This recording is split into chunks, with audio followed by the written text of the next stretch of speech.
This is People and Their Poems, a podcast about the poems that make a difference in our world. In each episode, writer and educator Sandy Carlson talks with a person who has been influenced by poetry and become a poet or a supporter of this literary form. Stay tuned. Welcome to People and Their Poems podcast, a podcast about local poets and the poetry that matters to them. I'm here today with Suzanne Frischkorn. Welcome, Suzanne. Thank you so much for having me, Sandy. I'm so happy to be here. Oh, I'm excited. Suzanne is a poet, an essayist, and an editor. She is the author of Fixed Star, as well as the books Girl on a Bridge and Lit Windowpane. She has several chapbooks. She's received multiple awards for her writing, and she's been published in a variety of journals over the years, as well as being a guest on NPR's Poetry Moment podcast. Suzanne's most recent book, as I said, is Fixed Star, and that's my introduction. Would you introduce yourself to our listeners as a poet? When did poetry become something important to you? Yeah, I was thinking about that. A lot of people have been asking that question, and I have to say, for me, when I first became aware of poetry, it was through Mother Goose, and I still love her rhymes. I'm a Gen Xer, so no one actually read to me because we were very benignly neglected children. But as soon as I could learn to read, which was in first grade, I began to read those Mother Goose books that I had just, looked at over and over the pages. I grew up in a home full of readers, but they always were reading, so I was very eager to learn how to read. I probably could have learned earlier if someone had noticed. but so as soon as I learned how to put those words together, I started reading all those books that I had just been looking at the pictures of for so long. And Mother Goose was one of them. I had a big fat book of Mother Goose nursery rhymes. So one of my favorites was Hey Diddle Diddle. And it's still one of my favorite little poems, little ditties.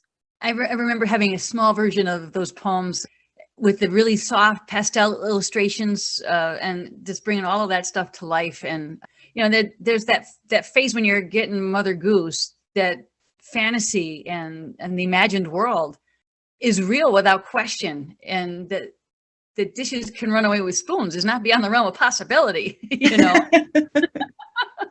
I love that poem so much because it's every line is a surprise, and they're musical.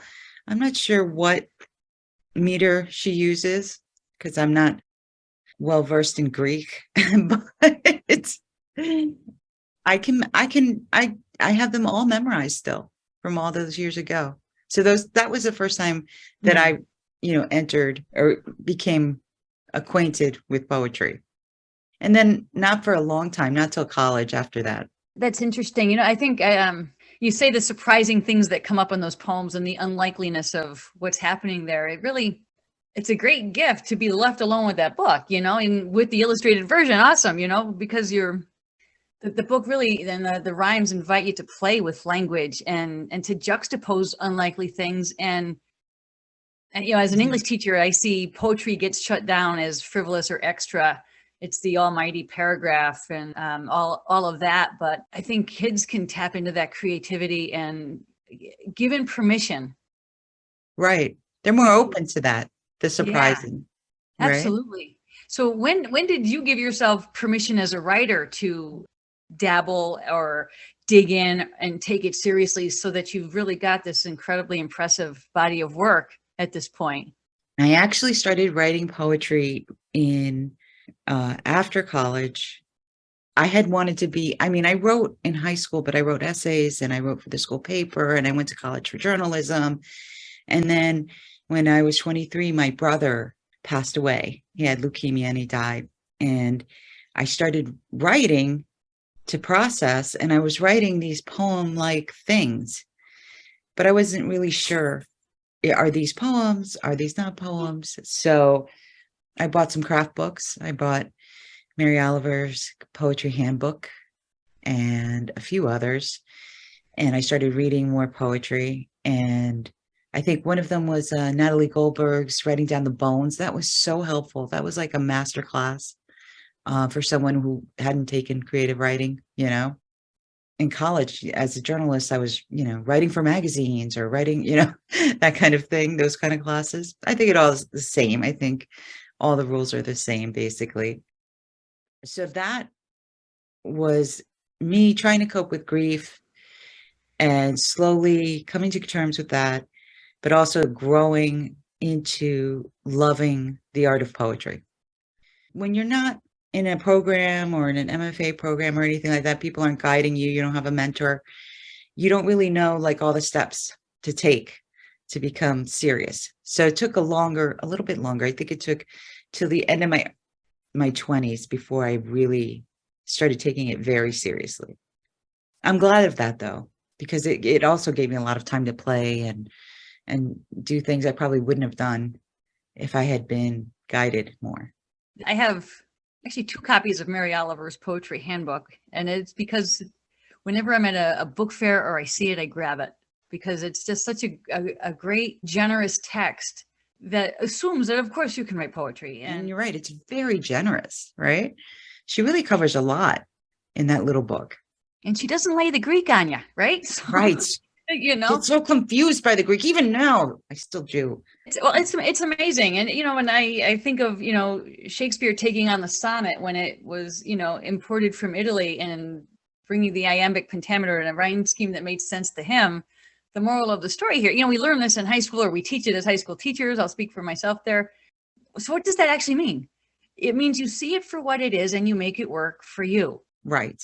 And if you do it consistently, and also he was an entrepreneur and he was doing okay with his poetry that way.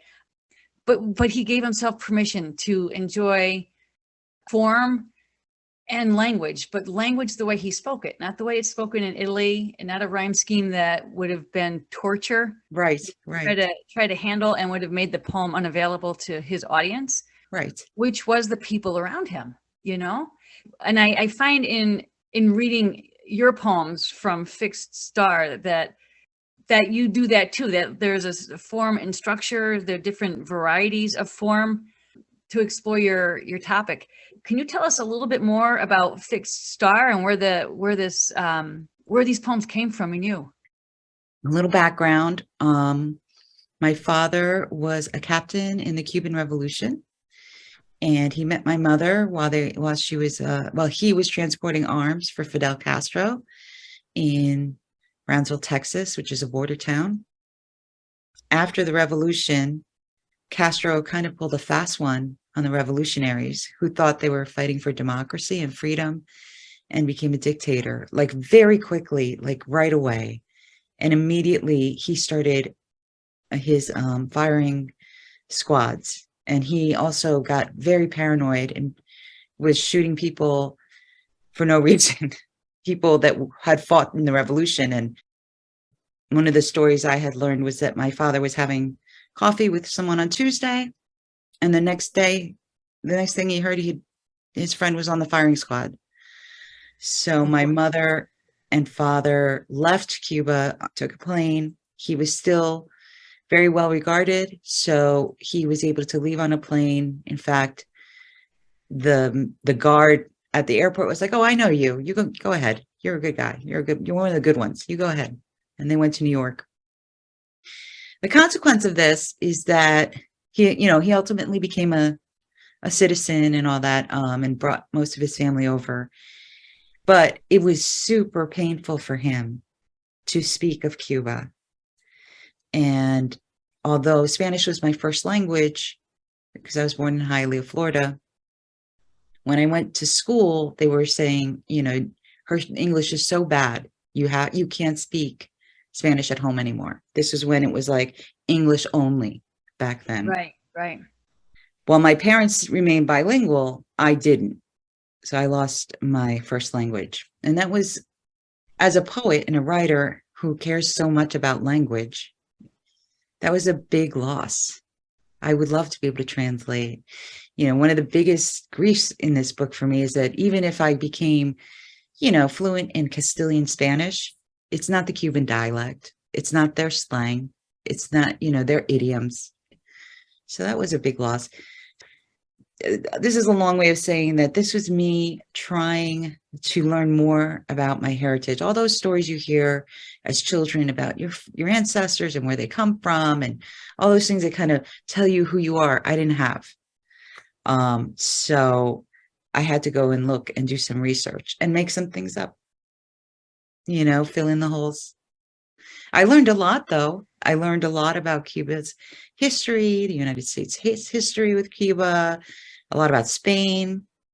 Things that I thought were character flaws were things I came by naturally. So I was like, oh, that's why. So this was my attempt to put together my identity, and just, I always felt like an outsider in both cultures. And it was just my journey, my quest to figure it out and put it all together. And I'm so happy that people like this book, because I was very worried that it would only appeal to a very small audience. I thought it would be too niche, and it doesn't seem to be the case. Your newest collection, Fixed Star, place is very prominent as a theme in your poetry, and being in a place or being displaced. Would you just speak to that experience and how that's informed your poetry? It's interesting because in the beginning, when I had my first couple of books published, a lot of people thought I was a natural world poet, especially because Mary Oliver had picked my chapbook out for an award and stuff like that. But the reality is I'm not. I just tend to write about where I am quite a bit. And a lot of that is about taking in what I see, the landscape, the flavors, and the nuances of the cultures that I'm living in, or visiting.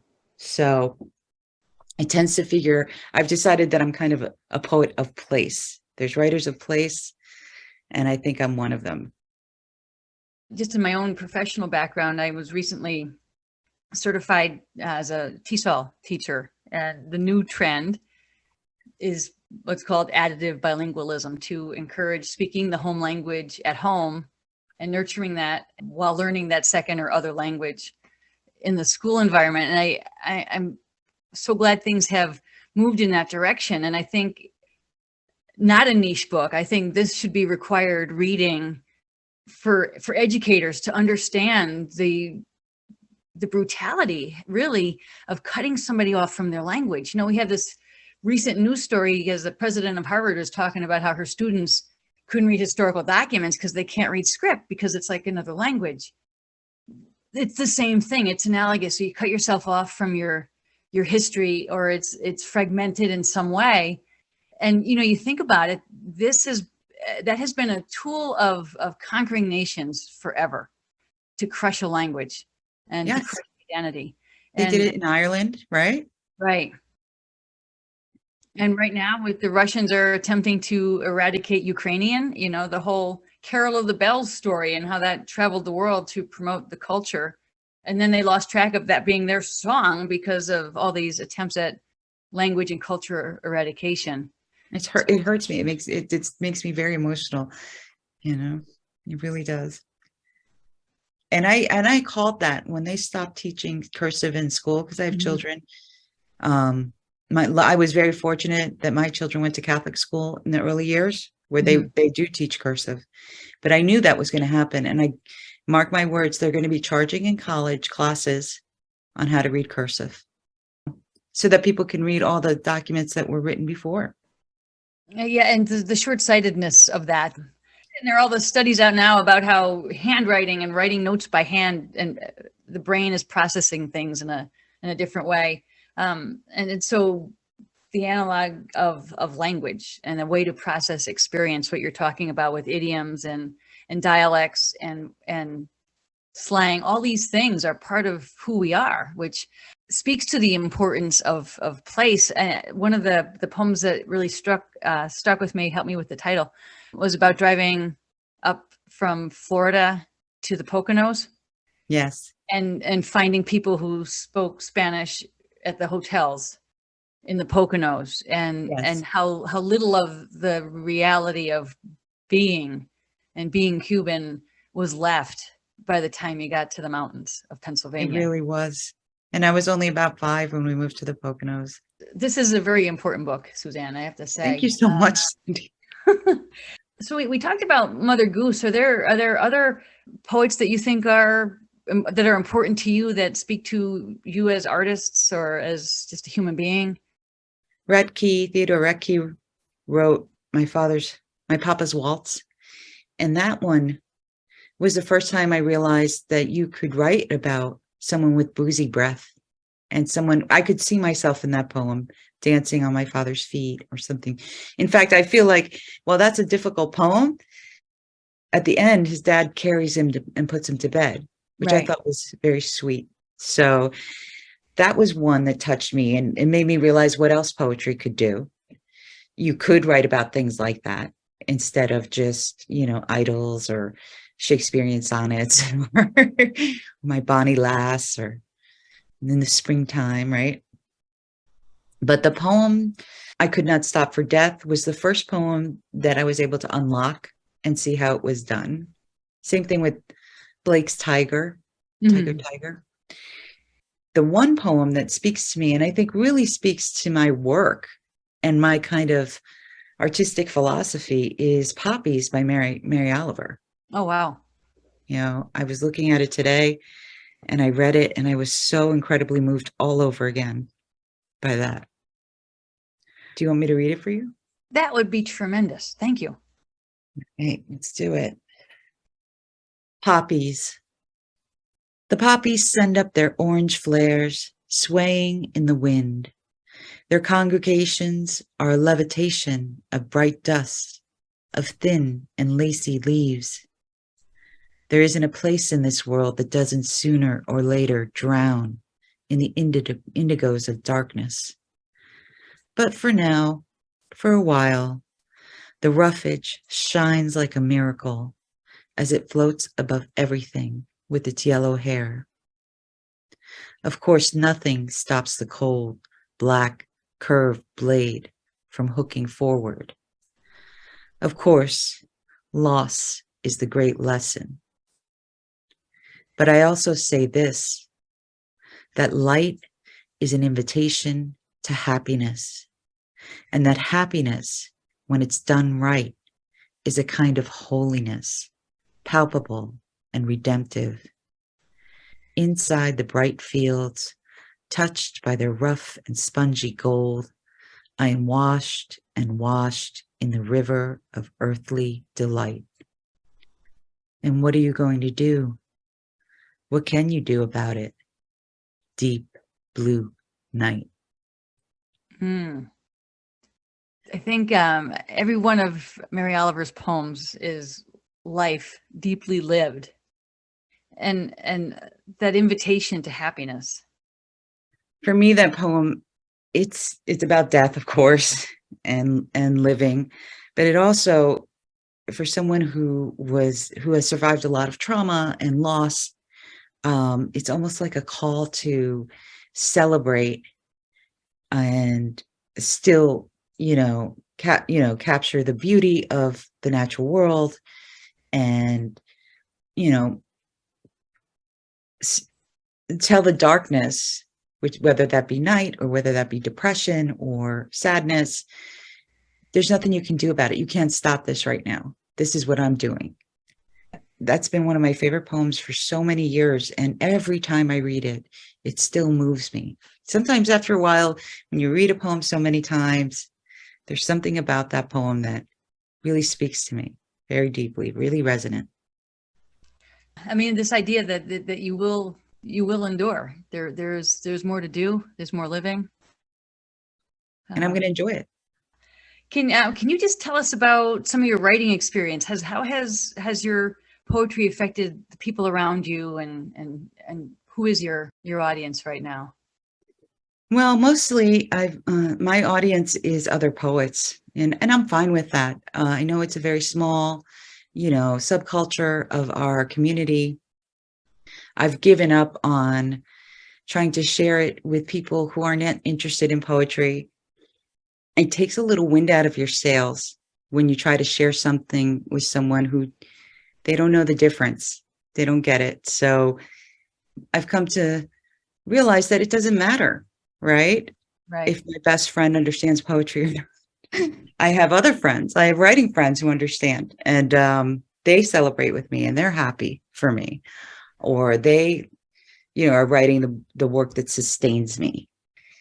It's an interesting time in poetry right now. A lot of people I know are hiring publicists and trying to be more visible. I think that's a product of social media and trying to trick algorithms and all this stuff. I had written before social media, so I think I have a little bit of a different perspective on it.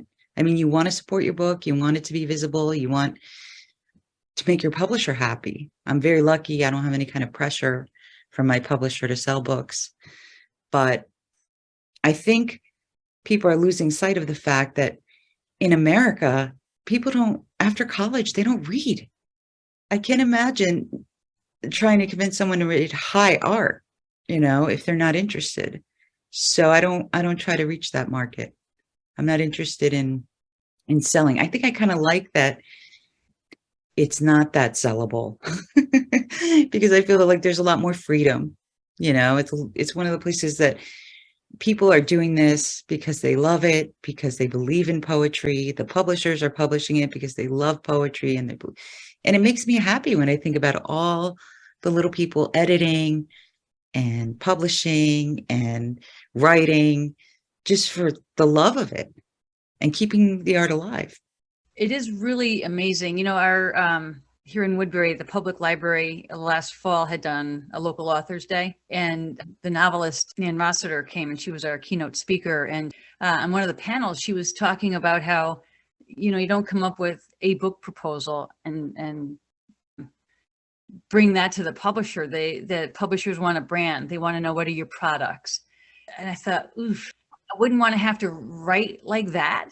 Or create a platform. It's so much work. It takes so much away from writing, right? You're creating this platform. You have to do all this other writing that has nothing to do with your creative writing so that you have a name. It's crazy. It's a very different time. There was a time, when Shirley Jackson was writing her short stories, even when Sylvia Plath was writing back then, you could get paid for your writing. And there was a lot more, there were people who read more. So they would, like McCall's would have short stories and you would get paid well. It's very different now.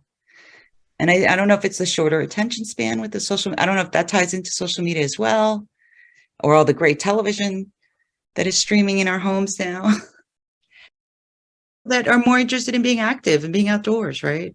Yeah. And I think what I have found in talking to other poets like you is that the immediate most meaningful reward is writing something or reading something that resonates with somebody. And it's really that personal connection, which often seems to be what a lot of writers say got them writing when they were younger. Somebody read it, they heard something affirmative, it mattered that they wrote, and it meant to one person.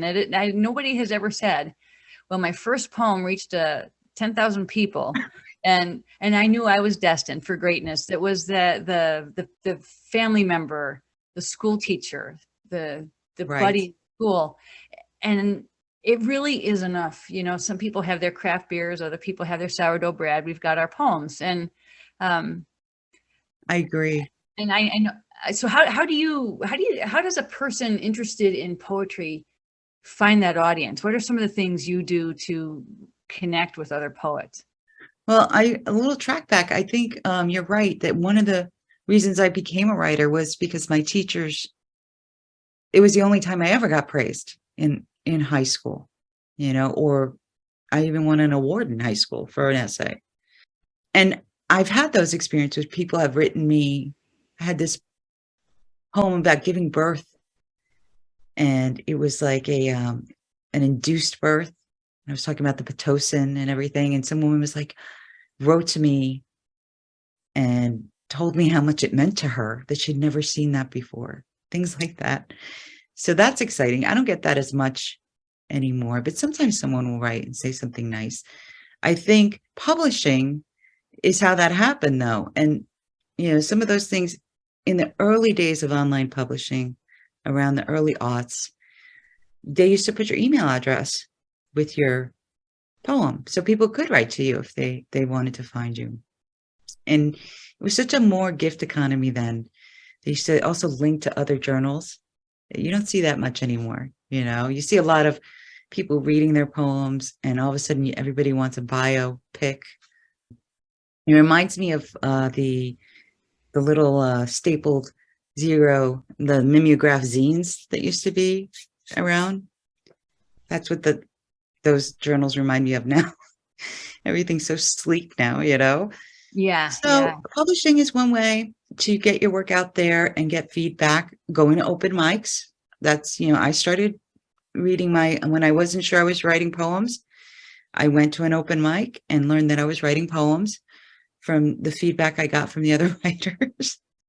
Other ways to do that are go to retreats and workshops. Like, there are tons of little weekend retreats or weekend workshops for people who are working all over the nation, where you can gather and meet people more interested in writing, and form friendships, and then writing groups, and stuff like that.